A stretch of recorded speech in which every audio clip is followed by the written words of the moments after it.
नमस्कार, तपाईहरुलाई अर्को प्रश्नमा स्वागत छ।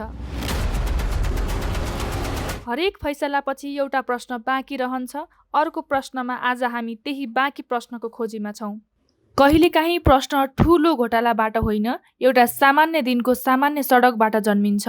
अर्को प्रश्नमा आज कीर्तिपुरको एउटा दुखद घटना। कुन गाडी इभी गाडी हो र यो? लौ न गाडीमा आग लाग्यो होला तेरिका मान्छे कसरी निकाल्ने? त्यो गाडी हटाइहाल्नु तपाईँ यो नराख्ने यो। ए तेरि कसरी बचाउने होला मान्छे? लौ न। अरे बिचरा बिरामी मान्छे हो। मंगलबार साउन 5 गते कीर्तिपुर नगरपालिका 1 को ट्याङ्ला फाँटमा चाँदनी चोक नजिकै गुडिरहेको एउटा निजी कारमा अचानक आग लागि भयो। केही मिनटमै त्यही गाडीभित्र एकजना चालकको ज्यान गयो।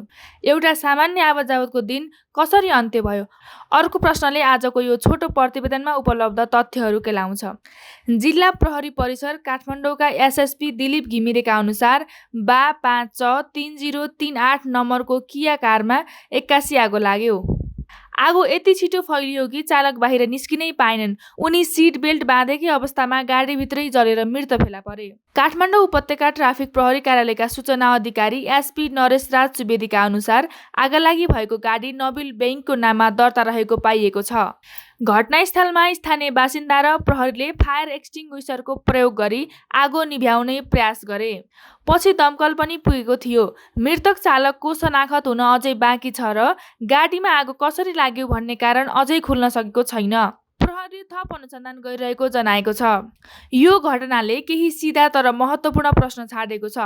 आगो यति छिटो र यति भयावह किन फैलियो? कि सिट बेल्ट खोल्ने र ढोका खोल्ने समय पनि चालकलाई पुगेन? यो इन्जिन वा इन्धन प्रणालीको प्राविधिक त्रुटि थियो कि अर्को कुनै कारण? यो प्रहरीको अनुसन्धानले मात्र स्पष्ट पार्नेछ। मृतकको शनाखत अझै हुन नसक्नुले परिवारलाई थप पीडा थपेको छ। यो प्रक्रिया छिटो टुङ्गिनु आवश्यक छ। गाडी नबिल बैंकको नाममा दर्ता रहेको तथ्यले यो व्यावसायिक प्रयोजनको गाडी थियो कि व्यक्तिगत, यो पनि अनुसन्धानको एउटा अंश बन्नुपर्छ। एउटा सामान्य दिनमा सडकमा निस्केको मान्छे फर्केन। अर्को प्रश्न यही आशा राख्छ अनुसन्धानले कारण पत्ता लगाओस् र मृतकको परिवारले चाँडै जवाफ पाओस्। धन्यवाद। कुन गाडी इभी गाडी हो र यो? लौ न गाडीमा आग लाग्यो होला तेरिका मान्छे कसरी निकाल्ने?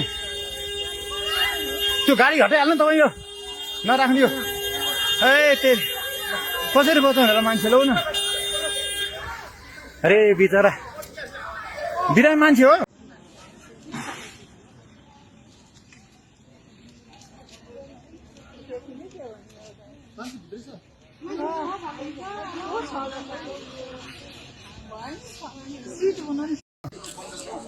पानी हालेर होला।